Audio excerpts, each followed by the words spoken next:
Hello, everybody, and welcome to Ladies of the PGS. I am your host, Artem, and of course, we have with us today Lorena Creole. Lorena, how are you tonight?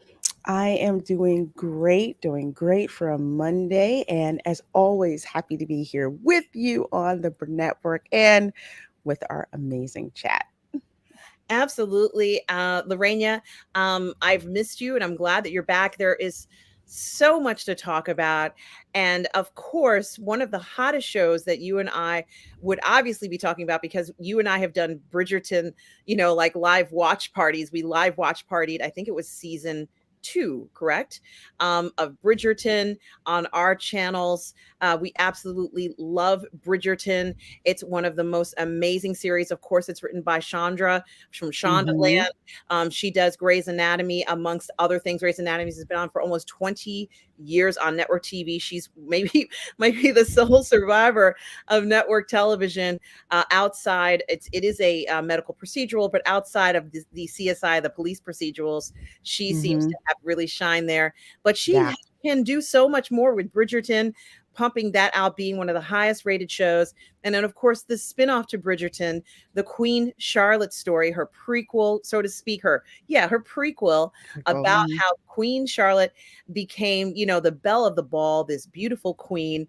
And of course, guys, if you do not know what Bridgerton is a fantasy show. It's a costume drama that Yes. Chandra has gone ahead and written. She's taken all the best from all the costume dramas out there and put it into Bridgerton. It's a pure fantasy show. Nothing it is real, but it is so much fun to watch this sultry, steamy fantasy show set in a time long ago where we get to enjoy these wonderful stories. Lorena, I don't think there's been any episodes where I haven't enjoyed what she's written. She really is a master. And Queen Charlotte, which came out recently, I guess it premiered in May, Lorena, Hmm. is doing tremendously well.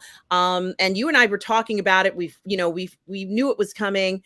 I did want to mention here, initially when I first started to talk about this, they were saying that Queen Charlotte takes Nielsen's streaming crown in a debut week, not only taking the crown, but prompting a surge in Bridgerton viewership. Now, Lorena, I don't know about you. I mean, I did watch Queen Charlotte finally. It came out literally a few weeks ago, and it's even better than what I could have hoped for.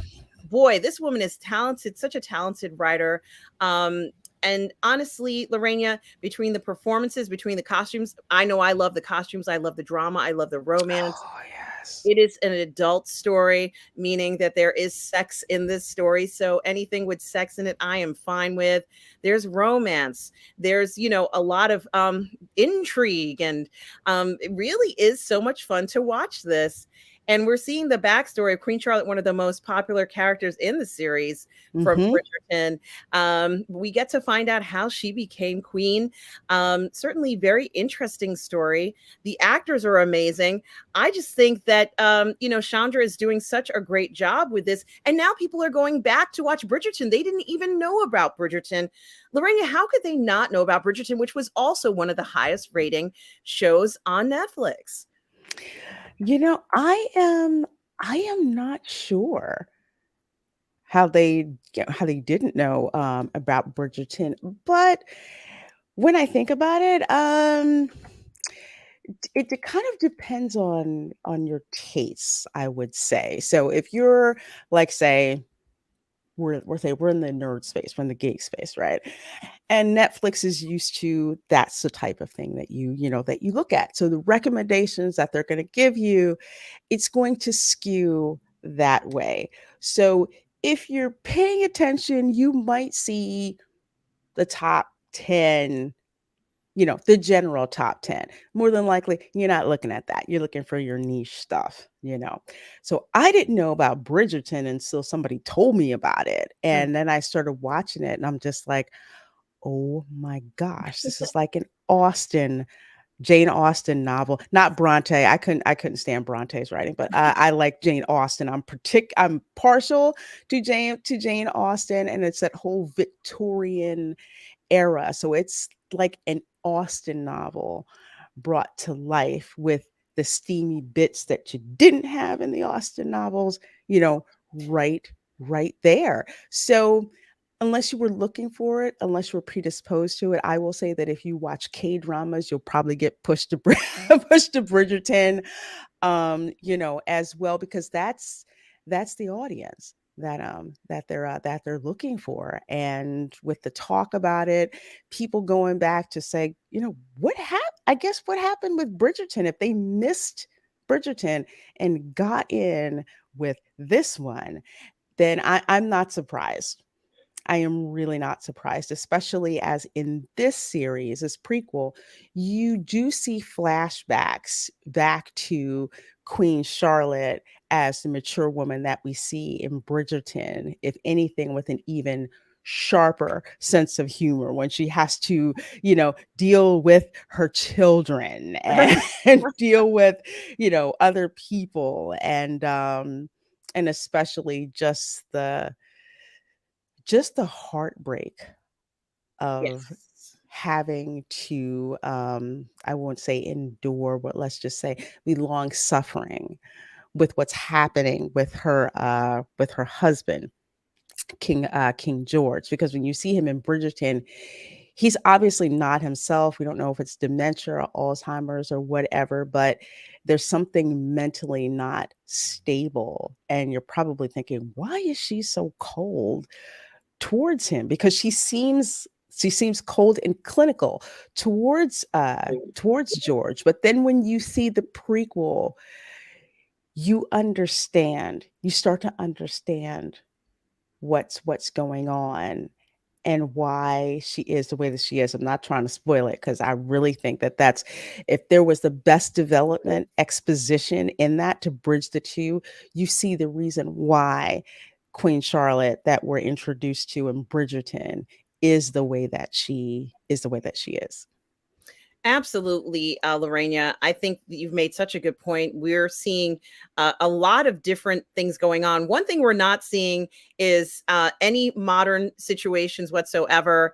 They don't, this has nothing to do with modern politics or anything like that. This is pure fantasy and it's pure sex. It's steamy. She goes from, we have people who go from being on the bottom to being on the top. We have, heterosexual romances. We have gay romances in this, and it is steamy, and it is like, just, you can feel the heat coming off of this show from all the passion. And there's so much sexual innuendo in this. I mean, it really is so much fun to watch, and I just absolutely love it, Lorena. I think they did, she did such a wonderful job with this. And Lorena, you sent me the link for the Nielsen ratings, because Yes. talking about this, and these streaming companies, they don't want anybody to really know about the Nielsen ratings, I think, because I think it would shock a lot of people the way that they calculate their ratings. The calculation, it's not based on true Nielsen ratings necessarily. And there have been a lot of streams about that. So we know it's really hard to kind of quantify what the ratings are for some of these shows. But when the Nielsen ratings come through, you can't deny the Nielsen ratings, Lorena. And you sent me the link for this, so I'm putting it up here just to present so everybody can see exactly what's going on here. As in the article, it says that the show has taken the crown. You can see right here, this is the Nielsen ratings, and you can see the rank here. And Queen Charlotte, A Bridgerton Story is number one. It's number one. And look at how it kind of leaves so many other shows in the dust, Lorena. A lot of the shows that are on the list are Netflix shows, but Hmm. obviously, look at the it's got a number one rating, which means people are turning out for this show, Lorena. Look They how many millions of minutes, because this is the Yes. measure that they're using for streaming, is how many minutes are people watching. And Mhm. if you see that in the millions, it's hardly anything can touch that. It is insane, not surprising, just how popular this franchise is. And exactly like you were saying before, there no politics in it. It's a historical era where you have extremely feminine women and you have very, very toxic men that are in it. Absolutely. It's filled with toxic males, absolutely 100% toxic males. Lorena, as I said, there's gay sex, there's straight sex, there's sexual diagrams, there's horny Oh, that covers. cracked me up. Do I have to draw you a picture? Okay. They're just she's like, no, really? And we're just like, really? And then you see the flashback, I'm like, oh my gosh, you've got to be kidding me. Well, I guess she had to do what she absolutely had to She do. did. She did. She was on a mission, just like, okay, I'm gonna have to draw you a picture. Literally have to I draw you think a picture. I think it's absolutely fine. It's so exciting. I just wanted to show some quick photos of of course Chandra Rhimes, who is the fantastic writer who's brought us Bridgerton, Queen Charlotte. She's brought us, Grey's Anatomy and a bunch of other things. Lorraine, you and I were talking about her experience on Netflix as a writer, and she talks about how when she was writing for the network would tell her things. She would come up with ideas about what she wanted to do, and the Mhm. network would say, "No, I don't think so. No, I don't think so." And I'm sure for her, she must have been thinking, "Well, I've been writing for you guys for almost 20 years. Why aren't you telling me, yeah, let's do it. Yeah, let's do this. Yes, let's take a chance." And her experience with Netflix is very different. Here she is, of course, the author Chandra Rhimes, who, as you and I both said, has been taking the best of Jane Austen. She maybe even a little bit of some other British authors, but of classic literature, Lorena, and Yes. turning it into something that is so incredibly appealing, so wonderful. I just love what she's done, and I just wanted to kind of show a few of the pictures of the. Here is, of course, the young lady who plays Queen Charlotte. And Mhm. her I guess that's her man in waiting, who becomes quite a lifelong friend to her. Um, Yes. and this young lady does such a wonderful job as Queen Charlotte Mhm. in there. And then, of course, this is the young man who plays King George. And of course, they have this romance and how it ends up. Yes, they do end up together. So there's not no spoilers. It's what No. happens between then and now. And of course, this is the Queen present day, with her dog, and of course her man in waiting there. But it's not just about her. It's about another No. lady here who Lorena, we saw sex in this. Like, there was sex, and I'm talking about headboard pounding, like rocking, as I said, there are people who went from being a bottom to being a top. This really was something that was really miraculous, but it also dealt with some serious issues. I wasn't expecting something that was as dynamic as this, Lorena. And I'm not saying that Chandra can't do it. That lady can write anything. But this was a bit of a heavy story. What did you think about some of those more mature things about the story, in particular, the relationship between the king and the queen, and how it was treated in Queen Charlotte? I thought that it was treated very well, very I will say very realistic. They took the time to develop the relationship between two people who had never met. A young lady who is, I love that picture of her, Oh, a yeah. young lady who's just like, I don't want to do this. I don't want to marry someone that, that I haven't seen or whatever. And her brother's like, you're going to have to do what you need to do in order to secure, you know, to secure this life. So you see the relationship between the two of them, how it evolved from strangers meeting to the awkward discussion about, well, so and so was in the room basically when, we consummated or our marriage. It's like, yeah, the lovely life of royals. And just how their race relationship progressed, the inadequacy that Charles feels when there's this woman who he wants to marry and realizes that he has to hide and work on a part of himself so he can be worthy enough to be with her. And how Charlotte truly starts to find out that George loves her in his own particular way, but it is not easy. But eventually they come to an understanding. So there's that evolution there. And then you have what I call the loveless marriage between Lady Danbury. Well, she was not Lady Danbury just quite yet. We meet the Duke of Hastings, of Yes, course, yes. the first Duke of Hastings, and he is just as much of a complete ass in this than you see him, in Bridgerton. So Lady Danbury, or I forget her. I always keep thinking of her as Lady Danbury, so I could not darn remember her name. Right. She is married to a man who is much older Yeah, than yeah, she yeah. He's is, at much older. least about 20 to 30 years older than her. And uh obviously, hey, they always say for men, you're never too old to want it. So, I mean, you had to hand it to him.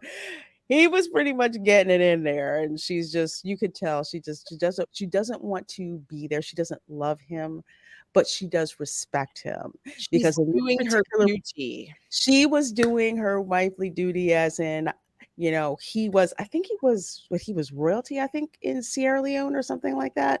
So Mhm. it's an arranged marriage. She was just like, basically, I was told this was who I was going to marry from when I was like 5 years old. Yes. So that's another thing that she did, like, for duty. But they came from Sierra Leone, of course, to London, to a segregated society. So she definitely would feel it when her husband would just feel as if society would reject him. And I won't say it's cliche, but it seems like the more he's rejected, the more sex they have. You kind of see that, but you can also see that she's just like, I don't like that my husband is disrespected in this way. But she's kind of like, what can I do? This is the position you know, that I'm stuck in. And you find a very, very interesting story about Lady Danbury. Absolutely. And of course, here in this picture is the queen, the former queen and the mother of George. King of George. And she's kind of a huge character in this as well, because of the circumstances that things are allotted to her. She's making the best of a situation. There's a lot of that going on at that time. And while it seems like she may be ruling the nest, in actuality, things are actually quite out of control, at least from my point of view, Lorena. And it is very interesting. A lot of the story makes so much sense in a way. So that is something to think about. I just absolutely love what they've done. It is amazing, and I'm just really so happy. According to this article, my mother is coming in this way. According to this article, it says it was crowned number one Nielsen streaming charts for the week of May 1st to May 7th. And they said it has an impressive 1.9 billion viewing minutes in its first few days on Netflix. And that's quite a feat for a title with only 6 hour long episodes. The series was already declared a certified hit by Netflix, which reported earlier this week that it has racked up 432 million hours viewed. Oh my gosh, that is an incredible amount of hours, Lorena. Any channel would be proud of that type of performance, and it is very rare. We don't see a lot of this anymore. We're not seeing huge ratings when shows come out. We're not seeing the level of enthusiasm that we're seeing here Hmm. with Queen Charlotte. I haven't really seen anything. It's funny. We knew this show was coming up, but this was so much better than I possibly could have imagined. So much better than expected. I'm really so just pleased as punch, Lorena, that Chandra just keeps giving us such wonderful programming that we can enjoy. What a great time for this show. It really is amazing. And I think that I think, to be honest with you, when she talked about how she would ask the network what she was capable of doing and they would say no, it was because she wanted to add some sex to the show. That's what I think. Because look at what she's done with Mm. Bridgerton. Look at what she's done with this show. She's added an adult kind of feel to it. She's added an adult flair to it. and made it into something that's appealing for mature adults. She has young women, she has older women, young men and older men. She is hitting an adult demographic that she just shines at, being able to produce something that's really amazing. But she wants to give us an adult show that we can understand. I think that she really, Mom, can you stop doing that? Okay. So my mom. Sorry, guys. Are you okay, Mom? Yeah. Okay. Um, she has given us an adult show that we've been craving. Lorena, we've been wanting to see things like this on screen forever, and it feels like everything is so sanitized. I mean, I saw a bare ass about 20 times in this show. And after a while, I was like, oh, okay, it's normal. It's fine, but I didn't even have to think about them wondering whether they're going to show something like that or not. So I was just so happy that they did show that because, I think every now and then it's perfectly normal to see something like this. We were seeing people in and out of bathtubs, and Yeah. and as I said, even normal dressing, we're going to see people at different levels of dress, but they made sure that they didn't forget that we have an adult desire to see relationships and we want to see love blossom. The outfits were so extraordinary, seeing everybody dressed so beautifully. It was just wonderful to see that as well. If you love costume dramas, everybody, and clearly people do because they came out to watch this. I am so pleased as a punch, Mhm. Lorena, at how this show has shined. And it really is so wonderful to see it here with the queen here. And now that we know her story, things do seem very different, Lorena. And I think it really has added so much to Bridgerton, even. And I can understand how people would want to watch the other program, but it is a compliment to any author when your show is doing so great that it makes other people seek out more quality work that you've made. I am so happy for Chandra right now. She is the queen. She must be pleased as punch. Just so, enjoying it all. Any last words about Queen Charlotte, Lorena? Wow. I will say one other thing. Mm. One of the cool things about Bridgerton is the trend that they incorporated of popular music being played with classical instruments. So you would hear string renditions of popular song titles. Mhm. One very famous song title by an artist, Alicia Keys. I have loved seeing her ever since she burst onto the scene, especially as I was forced to play piano for quite a long time. But she was excellent. Her video, I think it's if I ain't got you, and she Yes. played it on this beautiful piano, like she played the whole entire thing. That song she plays on a Victorian style piano, but with a 50-piece string orchestra Wow. performing that song. And that is literally that song. Just when they drop that and you hear that and you see George and you see Charlotte just dancing and so in love with each other with everything that's going on, is absolutely perfect. So I always tell people, don't forget, because the music was the big part of that too, because that is such a modern trend where you will see, young people playing popular music, but with a classical rendition on string instruments. And it is absolutely amazing. Between Chandra knows the formula. You've got the music, that twist on the music. You have the absolute over the top costuming. We love the costuming of of that particular period, and incorporating the bodice ripper element as well from from romance novels. So it's, do not underestimate the power of Bridgerton. I mean, I've heard some guys like, this is so stupid, I don't want to watch it. It's not made for you, at You least know, not in the beginning. But I tell you this much: mhm, if you entertain somebody who does love Bridgerton, it will come back to you oh in yes. a very good way. This is one of those shows where we like to say, it's the gift that keeps on giving. If you watch this with your significant other, God bless you. Mhm. It'll all come back, as you said, Lorena, in Yes. one good deed deserves another. Exactly. The other thing I was going to say is you and I were talking about this, and I was saying that I noticed online. I actually got some kind of message. I can't play it for very long because it's a video, but it's something called the Mm. Bridgerton experience. I can't play it because I can't stop that movement. But what it is an experience in a party. You party like it's 1813. It's called the Queen's Ball. You get tickets to it. And it's at various cities, and it's an immersive experience, and it's the same live music. Lorena, when you talked about the music from popular songs, you're not going to hear rap music. It is classical style music of that tune, so it fits in Mhm. perfectly with the era. You're not going to feel like it's out of place. None of that. It's perfectly in tune, and you recognize it. You're like, oh my gosh, I know that song. That's what we love to hear. There's specialty drinks, there's theatrical and acrobatic performances Oh, like what you will see wow. in it. There are people who are dressed up.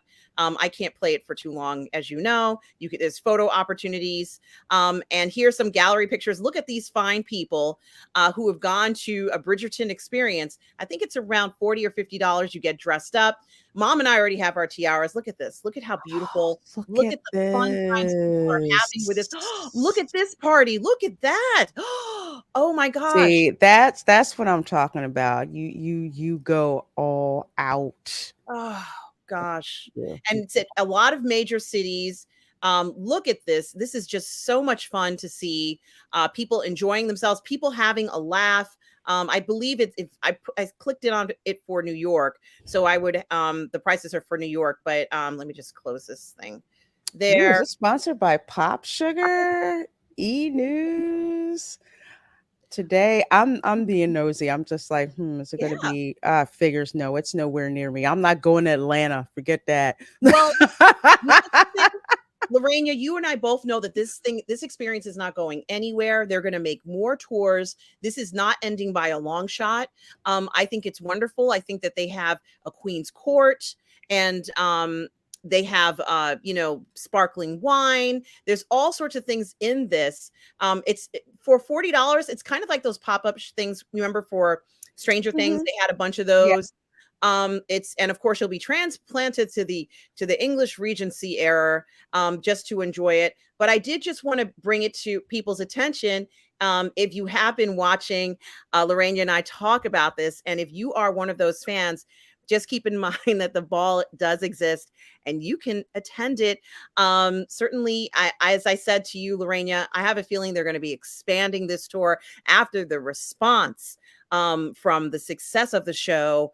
We're going to be seeing a lot more events like this, Lorena, and rightfully so. Mhm. It feels so good, doesn't it? Well, Lorena, of course, we have to move on to the next topic.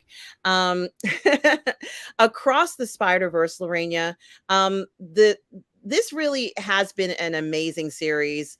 And as a very good friend of mine, it may be Tom Jr. Jackson who pointed it out, or it might be Efren Guzman who pointed it out, or it might have been anybody who's in the chat right now who pointed it out. How amazing this movie has been doing. I have seen this movie Into the Spider-Verse, Across the Spider-Verse. The first one was called Into the Spider-Verse, and it is an Yes. animated film that has just knocked everybody out of the ballpark when it comes to everything. It says it Across the Spider-Verse swings to best opening of the summer. Yearly total, it says $120 million. Wow, that's a lot of money, Lorena. That's a huge amount of money for an animated film. Now, the film in 2018 also, we all know, managed to win Academy Award for Best Animated Film, and I think it was in 2018 or something like that. But Mhm. something I wasn't expecting in this particular movie was that they brought out one of my favorite characters, a character by the name of Spider Punk. Um, His Hmm. name is Hobie, and I have that's actually of all the Spider-Men that exist, that's the only 1/6 scale figure I have of Spider-Man is Spider-Punk because I'm a huge fan. I just like this character so much, and he's one of the characters in the movie. And I had bought this figure maybe a year and a half ago, maybe 2 years ago. Hmm. I had no idea he was going to be in this movie, Lorena. But what I can say is for any Wow. yeah, it was I was like my eyes popped up and I said, "Oh my god, that's Spider-Punk." I could tell because he uses his guitar. He's a punk rocker. For a British Well, that would make sense. he's a black British punk rocker. And I was like, I love this character so much. So I have the figure, but I have to tell you, Lorena, um, what did you think about this one? I mean, did you see the previous one? What are your thoughts about these incredible Spider-Man animated films that are coming out and seem to do no wrong? Well, let's roll back a couple of years when they first introduced, Into the Spider-Verse and people were talking about it. I'm just like, Mm. I don't need to see that. Tobey Maguire is my Spider-Man. I have my Spider-Man cartoon series. I'm happy. Why does this thing even need to exist? So then one day I pulled it up, I think on Netflix or something like that, and I watched it and I was like, oh my God, like the comic pages moving, like even with the raised dots, just the texture of it, which I guess was the thing of, Into the Spider-Verse. Literally, I felt like I was in the comics, like in each comic page as it went on. I loved the story, loved Miles Morales' story, loved the dynamic between, him, his father, his uncle. It was a very positive message, and first of all, and the music was bumping. It was just absolutely insane. I At the end of that, I was like, oh my God, I missed it. I missed, when it first came out. That's when I should have seen it, because it's totally one of my favorites, and I enjoyed it much more than I thought. Yes, I'm going to go see Across the Spider-Verse. I just haven't had time to see it because I just got back from vacation, but I am planning to see it tomorrow, $5 night at the movie theater. If there's a 3D option, I'm gonna watch it in 3D because I love the animation style, love the Miles Morales character, and part of the theme also. I mean, yes, the animation is insane, but let's remember what the crux is in this film. Miles Morales, what his mother tells him is just don't let anyone tell you that you don't belong. And it's just that thing of he's not a baby, anymore. He's a young man, and he's going to need to know that his mother and his father are in his corner. So this movie, if you think it made money now, Yeah.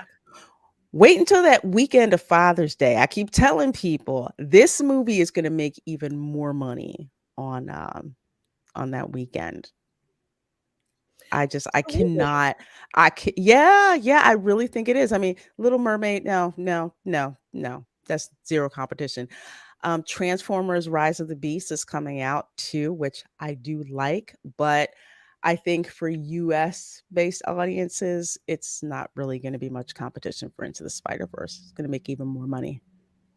I agree. Another article says that Across the Spider Verse has swung a global opening of $208 million, which is absolutely phenomenal. An international box office debut of that amount. That's just insane, Lorena. That's just insane. I think that the animation is very similar. I was showing photographs and pictures of the 2018 version because I didn't want to show the recent one. Mhm. I don't wanna spoil it Yeah. for people. So this is Love what I'm this. showing See you the now. texture, like, on his shirt and on his hoodie, you see, like, on his hair, and then just how vibrant, um, the art is. I love it. They really did a great job, and as I said, that they really people who worked on this project. Tom Jr. Jackson was telling me, I think it was Tom, that over 1,000 animators worked on it. And also, as far as I'm concerned, this is a passion project. And I Mhm. love the arbitrary colors when they use arbitrary colors in comics. which they don't always do, but I love those arbitrary colors where things are, that's not the actual color of this guy, but it looks like it's that color and they're using it to show different things. But my point being that it's done so beautifully. Whoever did this absolutely loved this work. They pushed the limits of what the multiverse means, even in Across the Spider-Verse. For me, I thought they did it with so much fun and imagination. It was fun to watch. It's a kind of animation that if you turn your head for a second, you missed something. So you have to, you've got to watch this thing again, because there's so much that happens the first time. And there are a lot of nuances. You've often said this, Lorena. There's a lot of nuances that happen in this film where no one's talking, and we just have to watch what's going on. Mm-hmm. You have to stay sharp and pay attention to what's going on. And I love how beautifully they did this in this. Miles was great in it.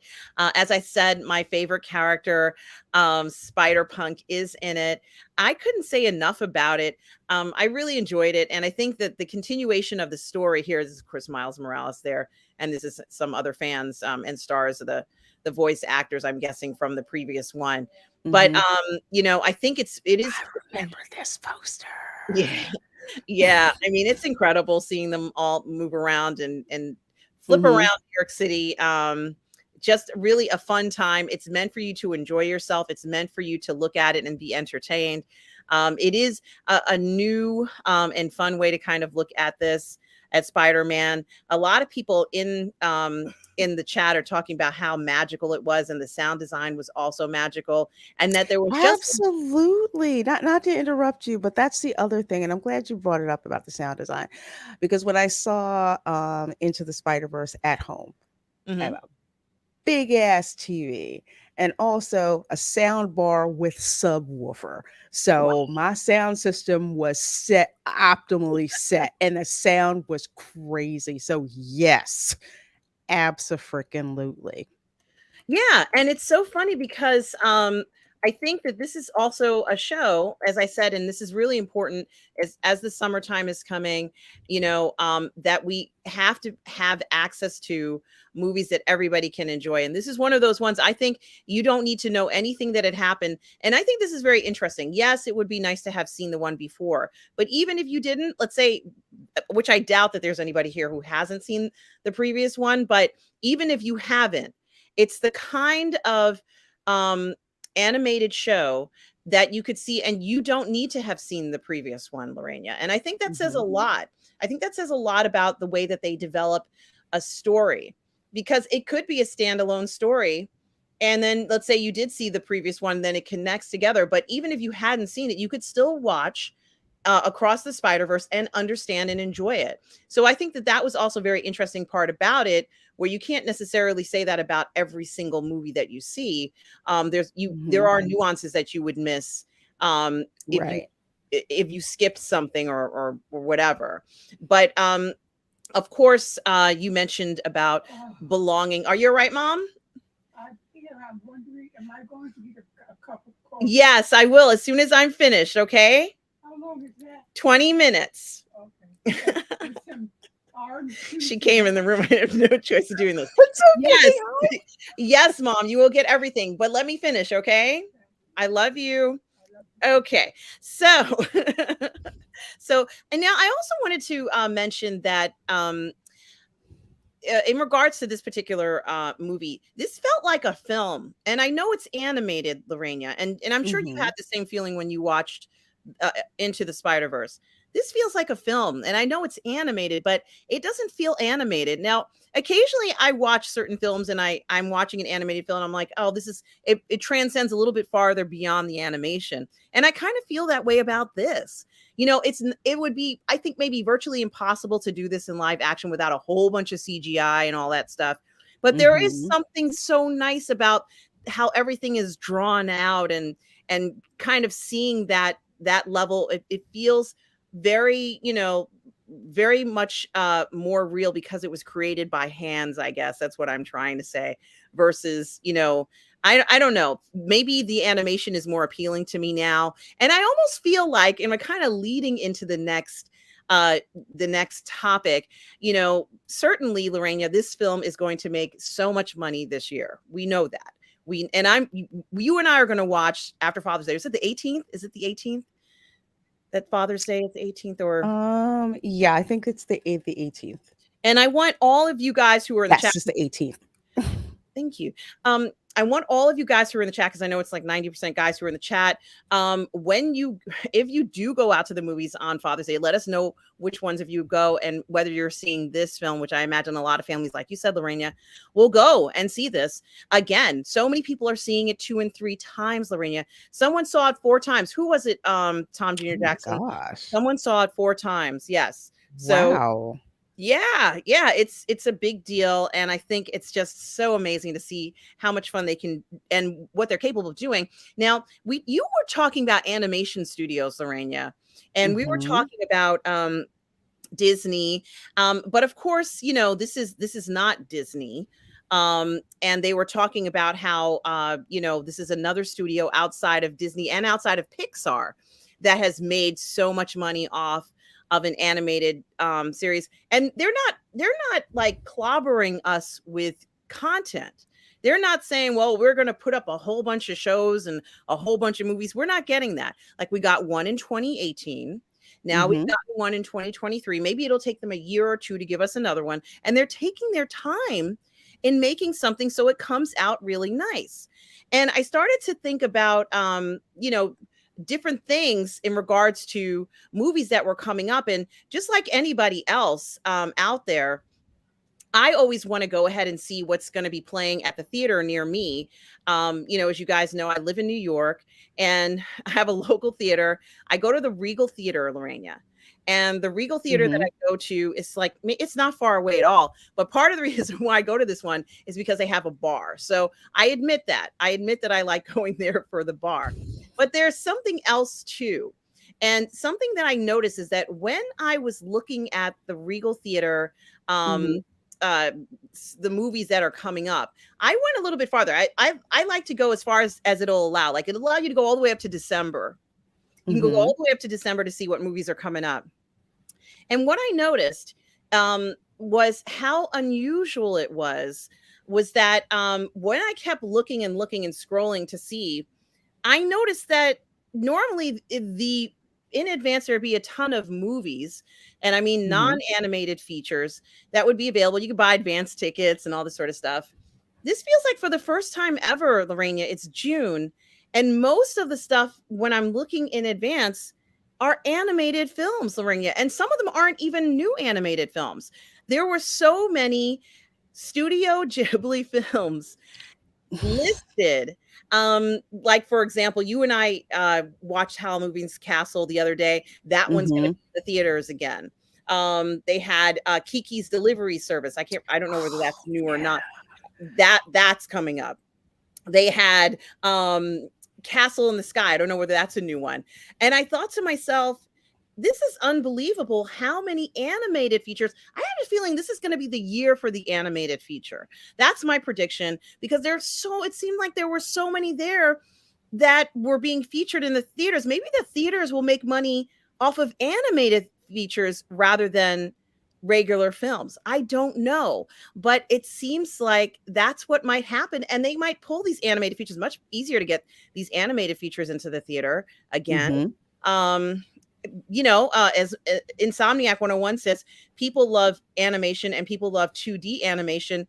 Yes. I just didn't know this would even be happening. And I almost wondered, Lorena, why this didn't happen 2 years ago. Because with the lockdown, there was such a push towards getting these movies pushed out, when maybe the focus should have just been totally on animation. Let's see what we can bust out with animation and voice acting and focus on that. And let's not even think about live action right now, when it's hard to make live action productions unless they're already in production. It's hard to do these things. I know animation sometimes takes longer to do than live action is often the case, but they sure do employ a lot of people. As I said, 1,000 people.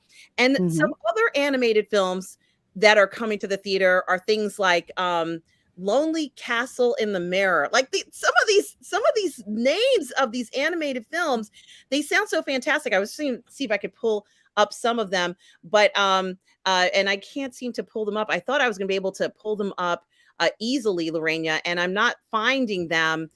Maybe it is in the coming soon section. It's just that I wasn't expecting so many animated features to be the focus of what I would see going forward. Let's see, family friendly. Elemental's coming up, but I don't know anybody excited about Elemental. No, it's like it looks, the animation looks good, but the story, it's kind of like, no. In contrast, okay, I saw the trailer for the Trolls 3 movie, because the little troll dolls, used to collect Yes. as a girl. That looked freaking hilarious. Okay. I'm like, I have to see that. It's gonna make money because it's just family fun and boy bands. So it's gonna make a ton of money. And Nausicaa, yeah, isn't this the one? They haven't released a trailer for it, and Miyazaki has come out of retirement yet again, I think, Yes. for Um, this one. and I have to read this because I didn't know, guys. It says that it's written and directed by Academy Award winner Hayao Miyazaki, and it's an epic masterpiece of sweeping scope and grandeur that remains one of the most breathtaking and exhilarated animated films of all times. And it's about factions, warring human factions surviving in a world devastated by atmospheric poisons swarming with giant insects.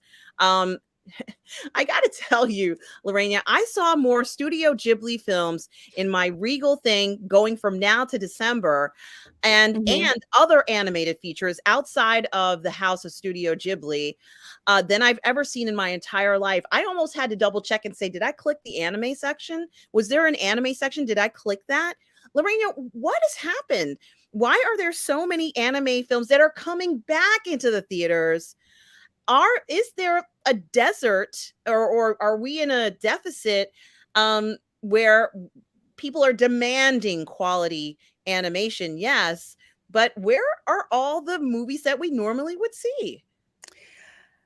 That is an excellent question. I think animation will have put we'll take Disney out of the equation here. Because they've completely effed that up. You have these studios that are getting back to storytelling with things you can do in animation that you cannot do in live action. But the story is at the core of everything. Like Studio Ghibli, you know, they've been at it for the longest time. Those anime films are so magical. Spirited Away is still my darn favorite, but another animation studio, Ufotable. I'm probably saying that wrong, but I don't care. Mhm, I'm calling it Ufotable. mhm, They did the animation for Demon Slayer. mhm, Demon Slayer was the first anime film that I saw in the theater that was not a Studio Ghibli film. mhm. And I left that film more emotionally devastated than I was with uh Infinity War. Wow. It was at that particular level. You've got studios like Illumination, Super Mario Brothers. You've got DreamWorks. They're coming out with Trolls 3. They're coming out with Ruby Gillman Teenage Kraken, which the mermaids are the villains. I cannot freaking wait to see that movie. And there's even one, I kid you not, again with Illumination, all right, called Migration. And it is all about ducks migrating, Mhm. you know, for the winter. It's like they decide to go to the Bahamas and leave New England, but it's just that campy fun with like a story of family at the crux of that. So I really just think animation, they're getting to that, and they're bringing those stories out, and they've got a winning formula, going on, and people are hungry to see this animation. Who doesn't want to see gorgeous animation done, wrapped up in a lovely story? It's kind of like those picture books that you would look at as a kid, and the art is great, but it's like the story is what keeps pulling you back. Well, Lorraine, I think you're exactly right. And of course, you know what I'm going to bring up after I talk about this Lonely Castle in the Mirror, which as soon as it's like the title, Lonely Castle in the Mirror, I'm like, yes, may I please have a ticket, please? Yes. That's the kind of thing Look that at this. like, yes, it's Lonely Castle in the Mirror. It says a shy outcast, Kokoro, has been avoiding school for weeks when she discovers a portal in her bedroom mirror. I think about Alice in the Looking Glass. This is so classic. This is a fantastic story anybody would want to see. However, anyone who breaks the rules, is like a rule there, and it turns out that Mhm. there's a danger if you break the rules, if you live in this castle in the mirror. I'm excited for that. But what about the film that you and I just watched the other day, Lorena? That Your Name. Oh my gosh. Mhm. You and I just fell in love with this. I'm just going to show some of this animation. This was one of those scenes in Your Name that was just so spectacular. I mean, it was amazing. It is now what, 2023, but the film came out in 2016. It was one of the leading anime films in Japan for a reason. Number one anime film for that year. Lorena, this could end up being the year of the animated film. At least I'm predicting. I know we're already in June, but it looks like this is what's happening. It feels like what's happening is people are rediscovering these animated films and they're focusing or saying, hey, I want to see the animated one. A bunch of people in the chat are talking about how great the Batman ones were, I think is what they were saying. Yeah. And a bunch of people have also told me that there's a bunch of other animated series I need to check out that I haven't seen, but I have never in my life seen so many animated films coming back, being the focus. Pretty much the only thing that Regal was able to tell me would be there this summer, Lorena. I've never seen that before. However, after seeing what they've been able to do and what you and I have been enjoying, I'm not upset about it. I am ready for the next animated feature that they put out, especially the Lonely Castle in the Mirror, which sounds like a song or some kind of melody, or it sounds so magical. Oh, goodness. And you and I had such a great time watching Your Name. That was amazing. Oh, my gosh. So if anybody out here hasn't seen Your Name yet, you got to see it. There's one more that I wanted to tell you Yes. about, and I'm actually Can you share the screen for us, Lorena? yeah, I'm gonna share the screen and show you guys. There's a reason why I'm excited about this one. We all know that John Lasseter, who was basically the heart and soul of Pixar, got pushed out of Disney. Well, he went to a studio called Skydance.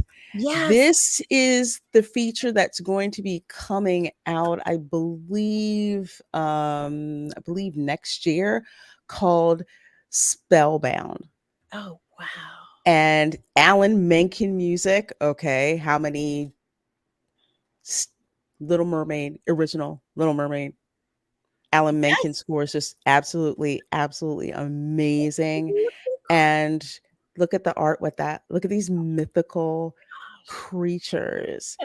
And again, it's like it's all being shepherded under, under John Lasseter. Ah, And I am really, this is one that I am seriously, seriously excited about. Skydance, of course, is responsible for things like, Tom Cruise's movies, Top Gun, Maverick, Mission Impossible, Reacher. So much stuff is coming out, and this is their animation division. And I cannot wait to see this. it sounds amazing. Look at that. I You just want plushies of them. Absolutely, absolutely. That's one of the first things that I thought when I saw that, because they look amazing. The colors look amazing. It's incredible. This is another one that we have to look forward to, Lorena. It's unbelievable looking. It is going to be, these next few years are probably going to be the years of animation where we see just such incredible stories like this. It looks incredible. They sold me on this one shot. They've sold me on this one shot. Spellbound. Look at him. He's going for this ride with them on an adventure. Sign me up. Sign me up. And I'm just so pleased as punch that we are seeing things like this. Oh my gosh. Lorena, I am so excited for this animation that we have coming up. this year and next year. You and I've been watching anime together for a long time now on your channel. And I'm just so excited for what we have next. But Lorena, where can people find you?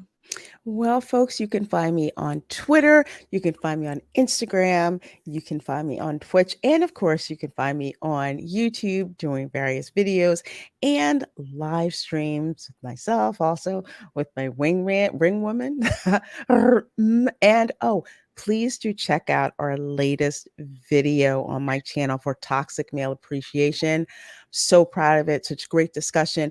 Basically, the Disney Princess franchise fails if you do not include toxic males. So we had a great discussion about why all of those classic Disney animated fairy tales like Sleeping Beauty, Cinderella, Snow White, even the likes of Aladdin, Tangled, Princess and the Frog. We even talk about Shrek, but you got to watch the video to see exactly how all of that comes together. So yeah, and of course, watch parties as well. And of course, I'm here too on the Burnettwork on Mondays at 6 p.m. Absolutely, Lorena. Guys, please do like and subscribe to our Lorena Creole channel. Guys, do check out the video. I was looking for it as you were talking, but I couldn't find it. But yes, Lorena and I did a fantastic video on why Disney princesses are needed in order for these fairy tales to work, in order for these stories to make sense. You absolutely need the Disney prince, the toxic male of the fairy tale, in order for it to shine. And guys, please do also check out my channel, Positive Fandom. You can also find me here on the Burnettwork. You can find me streaming with Lorena on her channel as well. And guys, you can also find me on the 1/6 Scale Man Network or El Profesoro's channel, either on Say What or on Civilized Scoundrels. Lorena, thank you so much for joining me tonight to talk about all these amazing and exciting things going on in entertainment. I want to thank Tom Jr. Jackson, who is our moderator. We are all goof people, Tom Jr. Jackson. Thank you so much for moderating. And guys, remember, no matter where you are in the galaxy, always remember to please be kind. Take care, everybody. Bye.